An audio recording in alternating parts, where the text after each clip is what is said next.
Bereavement Companionship Program is an initiative that we have started in Institute of Palliative Medicine in collaboration with the Death Literacy Institute in Australia to develop bereavement companions to help people in their close circle to process grief in a very healthy manner.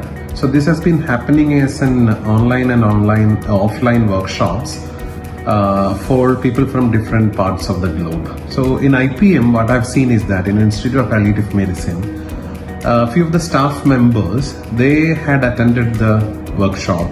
It's a 2-day workshop, so some of them had attended the workshop. And one day I was going out of the institute, and the hallway to the exit of the institute is near to the inpatient area. So while I was going out, I saw an peculiar thing happening in one of the patient's room. There was a lifeless body of a lady on the bed, and another person was sitting next to her and talking to her. I could see this through the window because the door was closed.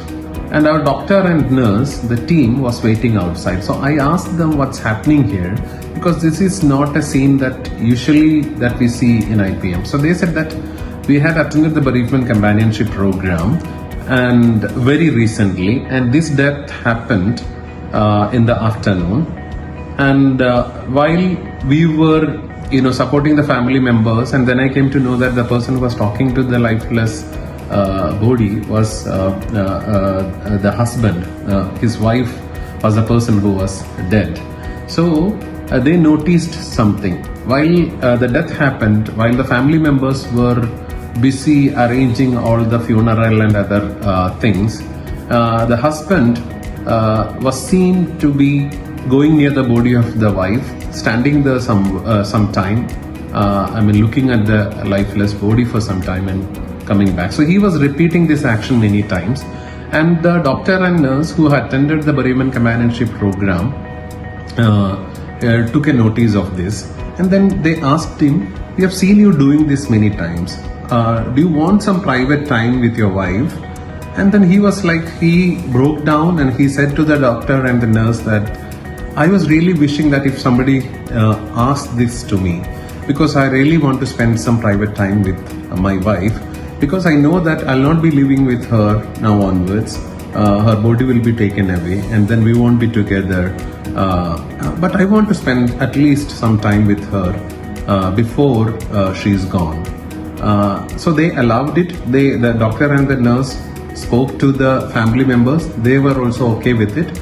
So they were given a private space, like the dead wife was on the bed and the husband was sitting next to her, and then he was talking to her. Even though we know that she's dead and she won't be able to hear anything, but the husband was talking, he was crying, he was smiling. It went on for around 30 minutes. And then when he came out of the room, he looked relieved.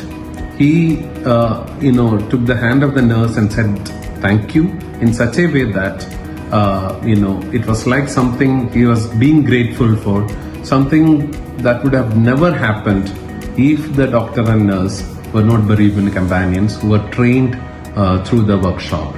So in close-knit communities, I think in most of the communities what happens is that when death happens, we all rush to do the death-related rituals and other funeral arrangements, and then we tend to forget to observe who is in grief, the close family member or the carer who is in grief, and to discuss with him or her about the wishes and what needs to be done before the body is taken away.